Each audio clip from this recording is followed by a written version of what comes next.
আসসালামু আলাইকুম দর্শক, চলেন আজকে একটু বিশ্লেষণ করে নেই যে ওয়াকার কিভাবে সেনা শাসন করবে অথবা রিফাইন্ড আওয়ামী লীগ করবে। দুইটার মধ্যে একটা অপশনে ওয়াকার কাজ করতেছে এবং করবে। সেটা হচ্ছে ওয়াকার ইদানিং সময়ে দেখা যাচ্ছে জুলাই আন্দোলনে ভূমিকা রাখা যে সমস্ত দল কিংবা ব্যক্তি সবার প্রতি একটা চড়াও স্বভাব তার দেখা যাচ্ছে। মানে জুলাই আন্দোলনে যে ব্যক্তি বা যে দল ভূমিকা রেখেছে তাদেরকে মাইনাস করার একটা প্ল্যান চলছে।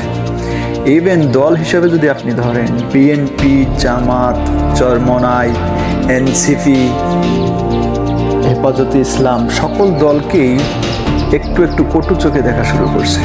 গত পরশুদিন যেটা দেখলেন যে ভিপি নুরের উপর হামলা, এটা কিন্তু টোটালি জেনারেল ওয়াকারের প্ল্যান। জেনারেল ওয়াকার চাচ্ছে যে ডাইরেক্ট আওয়ামী লীগ দ্বারা তো আর দেশে রিফাইন্ড আওয়ামী লীগ সম্ভব না, কারণ হচ্ছে আওয়ামী লীগ যেহেতু নিষিদ্ধ। এই কারণে আওয়ামী লীগের দোসর জাতীয় পার্টিকে দিয়ে রিফাইন্ড আওয়ামী লীগ করানো।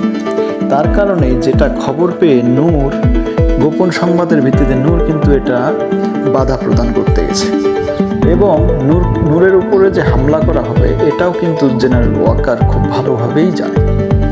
এখন ওয়াকার এর প্ল্যানে নূরের উপর যে হামলাটা হয়েছে, পরবর্তী সময়ে অন্য কোনো জুলাই আন্দোলনে ভূমিকা রাখা ব্যক্তি বা দল তার উপরেও এরকম হামলা হতে পারে। ইভেন বিএনপি, জামাতও এর থেকে ছাড় যাবে না। ওয়াকারের প্ল্যান হচ্ছে বিএনপি বড় পার্টি, বড় ধরনের দল, বিএনপি নির্বাচনে যাবে। বিএনপি যদি জিতে এরকম কোনো পরিবেশ যদি হয় তাহলে ওয়াকার সেনা শাসন আনবে না। আর যদি বিএনপির জনপ্রিয়তা যেভাবে নিচের দিকে যাচ্ছে, সেইভাবে যদি বিএনপির জনপ্রিয়তা নিচের দিকে নামতেই থাকে তাহলে দেখা যাচ্ছে যে ইসলামপন্থী যে দলগুলো জোট গঠন করবে তারা সরকারে যাওয়ার একটা প্ল্যান আছে এবং বোঝা যাচ্ছে যে তারাও সরকারে যেতে পারে।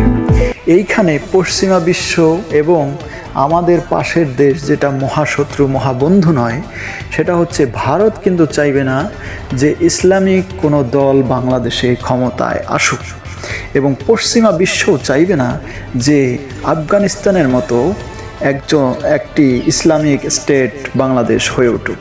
সেই সুবাদে যখন দেখবে ওয়াকার এবং পশ্চিমা বিশ্ব এবং ভারত যে বিএনপির জনপ্রিয়তা আস্তে আস্তে কমে যাচ্ছে, তখন এই পশ্চিমারা এবং ভারত একটা যোগসাজশ করবে। সেটা হচ্ছে আওয়ামী লীগকে তো আর বাংলাদেশে ফিরিয়ে আনা যাবে না, বাংলাদেশে তো আর আওয়ামী লীগকে ভোটেও নির্বাচন করতে দেওয়া যাবে না। তাহলে ওয়াকার এবং পশ্চিমা বিশ্ব এবং ভারত এই তিনজন মিলে, এবং এইখানে আছে চুপ্পু, এই 3 থেকে 4 জন বা 4 দেশ মিলে একটা প্ল্যান করবে। সেটা হচ্ছে সেনা অভ্যুত্থান ঘটাবে। সেনা অভ্যুত্থান ঘটানোর পরে ওয়াকারের হাতে ক্ষমতা চলে যাবে। সেনা শাসন করবে 3 মাস। 3 মাস পরে আবার একটা নির্বাচনের একটা রোডম্যাপ ঘোষণা করবে এবং সেই রোডম্যাপে বিএনপির হাতে ক্ষমতা দিয়ে ফখরুদ্দিনের মতো ওয়াকার দেশ ত্যাগ করবে। সেইখানে দেখা যাচ্ছে যদি আগামীতে নির্বাচন না হয় তাহলে এর পিছনে ওয়াকার দায়ী। এবং আগামীতে যে নির্বাচন হবে, ফেব্রুয়ারির কথা বলা হয়েছে, ফেব্রুয়ারিতে নির্বাচন হবে কি না এটা নিয়েও সন্দেহ আছে।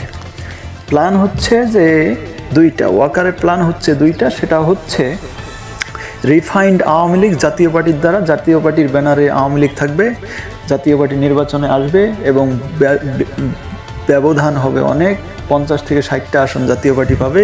এটা পক্ষতভাবে এটা হচ্ছে আওয়ামী লীগের আসন। আওয়ামী লীগ হবে বিরোধী দল, ক্ষমতায় থাকবে বিএনপি।